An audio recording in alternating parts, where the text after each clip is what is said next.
வளர்ப்பில் என்ன வீடியோ பார்க்க போகிறோன்னா, ஏற்கனவே வந்து மாதம் ஒரு நிலையான வருமானம் எப்படி பெறலாம் அப்படி சொல்லிட்டு பார்த்துருந்தோம். இப்போ பார்த்திங்கன்னா டக்குன்னு 1,00,000 சம்பாதிக்க 7 ரகசியங்கள் என்னன்னு சொல்லிட்டு பார்த்தலாமா? ஒரு கேள்வி, நம்ம ஊரில் பல பேர் வந்து வேலைக்கு போய் காலையில் 9 மணிக்கு போகிறாங்கன்னா சாயங்காலம் ஒரு 7 மணிக்கு வராங்க. மாதம் என்ன ஒரு 15-20 ரூபா வருமா? அவ்வளோதான் வருமானம் வரும். ஆனால் அதே ஊரில் ஒருத்தர் பார்த்திங்கன்னா வீட்டிலையே ஆடு வளர்த்து ஒரே மாதத்தில் 1,00,000 சம்பாதிக்கிறாரு. அது எப்படி யாருக்காவது தெரியுமா? தெரியாது. அவர் என்ன அப்படி ஸ்பெஷலாக பண்ணுறாரு? ஏதாவது லக்கி லாட்ரிக்கு இது கிடச்சதா? இல்லை. அவருக்கு தெரிஞ்சது ஒரே ஒரு ரகசியம்தான். என்னன்னா அது ஒரு சிம்பிளான ஒரு ரகசியம்தான். அதான் ஆடு வளர்ப்பில் ஸ்மார்ட் ஸ்ட்ராட்டஜின்னு சொல்லுவாங்க. இன்றைக்கி பார்த்தீங்கன்னா இந்த வீடியோவில் ஆடு வளர்ப்பில் டக்குன்னு 1,00,000 சம்பாதிக்க 7 வழிகளை முழுமையாக நான் சொல்ல போகிறேன். இந்த வீடியோ முடியும் போது நீங்களே சொல்லுவீங்க, நான் ஏன் இவ்வளவு நாள் இதை வந்து ஸ்டார்ட் பண்ணலை அப்படின்னு சொல்லிட்டு. ஆடு வளர்ப்பு வந்து சாதாரண தொழில் இல்லைன்னு சொல்லிட்டு நம்மளுக்கு நல்லாவே தெரியும். அதாவது அங்கே நகரத்தில் இருக்கவங்களுக்கு தெரியாது, ஆனால் கிராமத்தில் இருக்கவங்களுக்கு அது நல்லாவே தெரியும். இது ஒரு மணி மிஷின் மாதிரி, ஏடிஎம் மிஷின் மாதிரி, எந்நேரமும் பணம் வந்துட்டு இருக்க மாதிரி இருக்கும். இப்போ நம்மளுக்கு கையில் காசு இல்லை அப்படின்னா உடனே போய் ஒரு ஆடை விற்றுட்டு வந்து ஒரு 10,000 நம்ம உடனே ரெடி பண்ணிடலாம். அந்த மாதிரி தான். ஒரு எக்ஸாம்பிள் வந்து நான் சொல்ல போகிறேன். இது வந்து ஜஸ்ட்டு ஒரு எக்ஸாம்பிளுக்கு ஒரு டெம்ப்ரவரியாக சொல்கிறேன். ஒரு கெடா குட்டியோட ப்ரைஸ் வந்து ஒரு 4,000 சொல்லிட்டு வச்சுக்கோங்க. 6 மாதத்தில் அதே குட்டி வந்து 8,000 ஆகும். அப்போ என்ன நம்மளுக்கு எவ்வளோ லாபம் கிடைக்கும்? 4,000 அந்த 6 மாதத்தில் கிடைக்கும். அப்போ நீங்கள் 25 குட்டி வளர்த்தா 25 × 4,000 அப்படின்னா 1,00,000. இது கற்பனை கிடையாது. இது வந்து ஒரு ரியலான ஒரு லாப கணக்கு தான். இப்போ சரியான இனத்தேர்வு எப்படி பண்ணோம் அப்படி சொல்லிட்டு எல்லா வீடியோலையும் சொல்லியிருப்போம். அதாவது நம்ம எந்த ஆடு வளர்த்தாலும், கன்னி ஆடாகட்டும், சேலம் பிளாக்காக இருக்கட்டும், போர் ஆடாகட்டும், தலைச்சேரி ஆடாகட்டும், எந்த ஆடாக இருந்தாலும் நம்ம வளர்க்குறத பொறுத்து தான், பராமரிக்கிறத பொறுத்து தான் நம்மளுக்கு வந்து நல்ல லாபம் கிடைக்கும். நீங்கள் வந்து இந்த ஃபீடு தான் வாங்கணும்னு நான் சொல்லவே கிடையாது. இந்த இனம் தான், இந்த கன்னியாடு தான் வாங்கணும் அப்படின்னு சொல்லிட்டு சொல்லலை. ஆனால் அதெல்லாம் ஏன்னா நம்ம தமிழ்நாட்டுக்குள்ளே இதெல்லாம் வந்து ரொம்ப ஃபேமஸான ஆடும் கூட. கன்னியாடு வந்து நல்ல பால் உள்ள ஆடு. சேலம் பிளாக்கு அது ஒரு ரொம்ப ரேரான ஆடுன்னு கூட சொல்லலாம். ஏன்னா நிறைய பேர் இந்த கோயிலுக்கு வெட்டுறது கூட எனக்கு கருப்பாடு வேணும் கருப்பாடு வேணும்னு இப்போ கூட கேட்டுட்ருக்காங்க. அதே மாதிரி போராடு, அப்புறம் தலைச்சேரி ஆடு, இதெல்லாம் வந்து என்னென்னா அதிகமான வளர்ச்சி வந்து இருக்கும். அதனால் என்னென்னா சீக்கிரமாக நம்மளுக்கு லாபம் கிடைக்கிறதுக்கு வாய்ப்பு இருக்குது. இப்போ எக்ஸாம்பிளுக்கு பார்த்திங்கன்னா ஒரு போராடு பார்த்திங்கன்னா 6 மாதத்தில் 25 கிலோ வெயிட் போடுன்னு சொல்கிறாங்க. அதோட மார்க்கெட் ப்ரைஸ் எவ்வளோ தெரியுமா? 500 ரூபா பெர் கேஜி. இப்போ மார்க்கெட்டில் ப்ரைஸ் பார்த்திங்கன்னா 1 கிலோ வந்து ஒரு கிலோ 1000 ரூபாய்க்கு போகுது இப்போ ரேட்டுக்கு. நான் எக்ஸாம்பிளுக்கு வந்து ஒரு 500 ரூபான்னு சொல்லிட்டு நம்ம வச்சுக்கலாம்.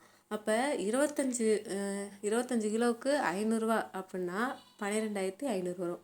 அப்போ ஒரு ஆட்டில் பார்த்திங்கன்னா 5,000 லாபம் வர்றதுக்கு நம்மளுக்கு வாய்ப்பு இருக்குது. அடுத்து பார்த்திங்கன்னா நம்மளுக்கு பிக்கஸ்ட்டு ஒரு ரகசியம் என்னென்னா குட்டி ஆடுகள் வளர்ப்பு பிஸ்னஸ் தான். ஒரே ஒரு பெண் ஆடு வாங்கிக்கோங்க. அது ஒரு வருஷத்தில் 2 டைம் வந்து குட்டி போடும். ஓகேங்களா? ஒவ்வொரு டைமும் நம்மளுக்கு வந்து ஆவரேஜாக 2 குட்டி போடும். அப்போ டோட்டலாக ஒரு வருஷத்துக்கு 4 குட்டி வந்து போடும். ஒரு குட்டி வந்து 4,000 சொல்லிட்டு நம்ம எக்ஸாம்பிளுக்கு வச்சாலும் 4 × 4,000 16,000. அப்போ ஒரு ஆட்லேருந்து வர இன்கம் வந்து குட்டிகளோட இன்கம் வந்து 16,000. அப்போ 10 ஆடு இருந்துச்சுன்னா அதோட இன்கம் எவ்வளோவா இருக்கும்? 1,60,000.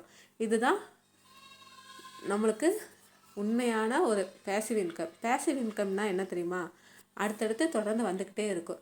குட்டி, அதோட குட்டி, அதுக்கப்புறம் அதோட குட்டி, அந்த மாதிரி சொல்லிட்டு தொடர்ந்து வந்துக்கிட்டே இருக்கும். இது பேர் தான் பேசிவ் இன்கம். அடுத்து பார்த்திங்கன்னா இப்போ நம்ம திருவிழா நேரத்தில் நிறையா வந்து நம்ம ப்ராஃபிட் பார்க்கலாம். இப்போல்லாம் பார்த்திங்கன்னா இந்த பக்ரீத்து, அதுக்கப்புறம் ரம்ஜான் வருது, இந்த மாசி படப்பு வரும், அதுக்கப்புறம் பங்குனி உத்திரம் வரும். இதெல்லாம் பார்த்திங்கன்னா வந்து நல்லா வந்து ஆடோட விலை வந்து டபுள் லாபம் கொடுக்கக்கூடிய வாய்ப்பு இருக்குது. இப்போ நார்மலாக வந்து ஒரு ப்ரைஸ் 8,000 ஒரு ஆட்டுக்குன்னா பக்ரீத் டைமில் வந்து 15,000 கூட அது விற்கிறதுக்கு வாய்ப்பு இருக்குது. அப்போ நம்மளுக்கு லாபம் எவ்வளோ இருக்கும்? 7,000 ஒரு ஆட்டுக்கு வந்து கிடைக்கும். அப்போ 15 ஆடு வந்து நம்ம விற்றோம்னு பார்த்திங்கன்னா 1,05,000 லாபம் கிடைக்கும். அப்போ ஒரே நாளில் நமக்கு இவ்வளோ லாபம் கிடைக்கும். அடுத்து பார்த்திங்கன்னா வெயிட் கெயின், அதாவது எடை அதிகரிக்க என்ன ட்ரிக்லாம் பண்ணுவோம் அப்படி சொல்லிட்டு ஏற்கனவே வீடியோ போட்டிருந்தோம். இருந்தாலும் இதில் அந்த தீவனம் கலப்பு பண்ணுவோம் இல்லையா, அதில் வந்து இந்த கடலை புண்ணாக்கு இருக்கும் பார்த்திங்களா, அது இந்த அகத்திக்கொலை, நாங்கள் வந்து வேப்பலை, அதுக்கப்புறம் இந்த பட்டுப்பூச்சி இலை இருக்கும் பார்த்திங்களா, அந்த இலை, இதெல்லாம் வந்து யூஸ் பண்ணால் வெயிட் கெயின் அதிகமாக இருக்கிறதுக்கு வாய்ப்பு இருக்குது. நம்மளுக்கு ரொம்ப வெயிட்டு அதிகமாக இருந்தால் தான் நிறைய லாபம் கிடைக்க வாய்ப்பு இருக்குது. இப்போ சிம்பிளாக ஒரு ஃபார்முலானா நிறைய அதிக வெயிட்டு தான் அதிக ப்ராஃபிட்டை கொடுக்கும்.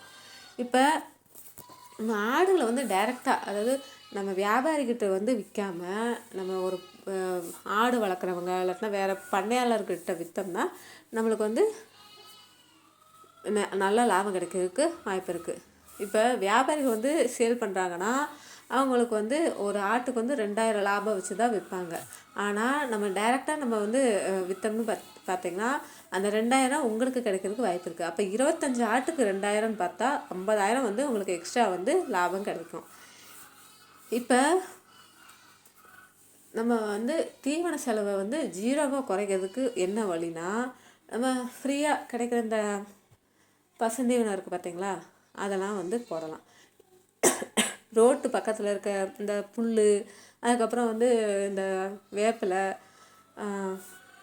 இப்போ பார்த்திங்கன்னா இந்த அறுவடை பண்ணிட்டாங்கல்ல மக்காச்சோளம், அதில் உள்ள அங்கே போயெல்லாம் மேய விடுவாங்க. அப்போ நம்ம அந்த தீவன செலவு வந்து ரொம்ப ரொம்ப கம்மியாக இருக்கும். இதனால் என்னென்னா லாபம் வந்து அதிகமாக கிடைக்கும். இந்த லாபங்கிறது நம்மளுக்கு வந்து நம்மளோட வருமானத்தை வந்து அதிகரிக்க வாய்ப்பு இருக்குது. ஆனால் நம்மளோட செலவழிக்கிற விதம் வந்து கம்மியாக இருக்கும். இப்போ நீங்கள் வந்து ஒரு 10 ஆட்டில் ஆரம்பிக்கிறீங்கன்னு வச்சுக்கோங்களேன், கண்டிப்பாக நீங்கள் நல்ல பராமரிப்பு இருந்துச்சு, நான் நல்லா ஒரு கேர் எடுத்து பண்ணேன் அப்படின்னா ஒரு வருஷத்துக்கு அப்புறம் அது 40 ஆடாக ஆகிறதுக்கு வாய்ப்பு இருக்குது. 2 வருஷத்தில் 100 ஆடாக ஆகிறதுக்கு வாய்ப்பு இருக்குது. இப்போ 25 ஆடை நீங்கள் விற்றாலும் 1 லட்சம் லாபம் வந்து நீங்கள் ஈஸியாக வந்து பார்க்கலாம். இப்போ ஒரு சின்ன கதை பார்க்கலாமா? மதுரையில் ஒரு விவசாயி வந்து இருக்காங்க. அவங்க பார்த்திங்கன்னா 5 ஆடு வாங்கி அதை வந்து ஏர்ன் பண்ண ஆரம்பிக்கிறாங்க. இப்போ பார்த்திங்கன்னா அவர் வந்து 3 லட்சம் வந்து வருஷத்துக்கு எடுக்கிறாரு. ஏன்னா அந்த ஆட்டு பண்ண தொழில் வந்து ஒரு இது கிடையாதுங்க. இதுக்கு வந்து ஒரு பொறுமையை வந்து கடைபிடிக்க வேண்டிய ஒரு விஷயம் இருக்குது. இது வந்து ஒரு லக்கெல்லாம் கிடையாது. ஒரு பொறுமையாக இருந்து, ஒரு கேரை, ஒரு பாதுகாப்பாக இருந்து, ஒரு பராமரிப்பாக இருந்து நீங்கள் வளர்த்து பார்த்தீங்கன்னா உங்களுக்கு நல்லா ஆகிறதுக்கு வாய்ப்பு இருக்குது. நீங்கள் ரிச்சாக ஆக வேண்டும்னா பிஸ்னஸ் ஸ்டார்ட் பண்ணணும். ஆட்டு பண்ணை வந்து ஒரு ஸ்மால் பிஸ்னஸ் கிடையாது, இது வந்து ஒரு ஸ்மார்ட் பிஸ்னஸ். ஓகேங்களா? இன்றைக்கி பார்த்திங்கன்னா ஒரு ஆடாக இருக்கிறது நாளைக்கு 100 ஆடாக இருக்க வாய்ப்பு இருக்குது. இன்றைக்கி வந்து நம்மளுக்கு வந்து ஒன்றுமே இல்லை, கையில் காசே இல்லை அப்படின்னா நாளைக்கு 1 லட்சம் ஆகிறது கூட வாய்ப்பு இருக்குது. கண்டிப்பாக மறக்காதீங்க. என்றைக்குமே வெற்றியாளர்கள் வந்து அதாவது சின்ன முதலீட்டில் இருந்து தான் ஆரம்பிப்பாங்க. அதனால் உங்கள் வாழ்க்கையை சேஞ்ச் பண்ணுங்கள். அதுதான் உங்கள் எதிர்காலத்துக்கு ஒரு கை கொடுக்கும். இது வந்து மற்றவங்க சம்பளம் தர மாதிரி கிடையாது. நம்ம வந்து அடுத்தவங்களுக்கு சம்பளம் கொடுக்குற அளவுக்கு நம்மளை உயர்த்தும். ஓகேங்களா? ஆடு வளர்ப்பு தொழிலுங்கிறது ஒரு நல்ல ஒரு தொழில் தான். இந்த வீடியோ பிடிச்சிருந்தா கண்டிப்பாக வந்து ஒரு லைக் பண்ணுங்கள், ஷேர் பண்ணுங்கள், சப்ஸ்கிரைப் பண்ணி வச்சுக்கோங்க. பக்கத்தில் இருக்க பெல் பட்டனையும் ஆன் பண்ணி வச்சுக்கோங்க. அப்படின்னா தான் நான் போட்ட வீடியோ உங்களுக்கு நோட்டிஃபிகேஷன் வந்து சேரும். ஏதாவது டவுட் இருந்தால் கண்டிப்பாக கமெண்ட் பாக்ஸில் கமெண்ட் பண்ணுங்கள். நாளைக்கு என்ன வீடியோ போடணும்னு நீங்கள் நினச்சிருந்தாலும் அதே கமெண்ட் பாக்ஸில் கமெண்ட் பண்ணுங்கள். நாளைக்கு பார்க்கலாம்.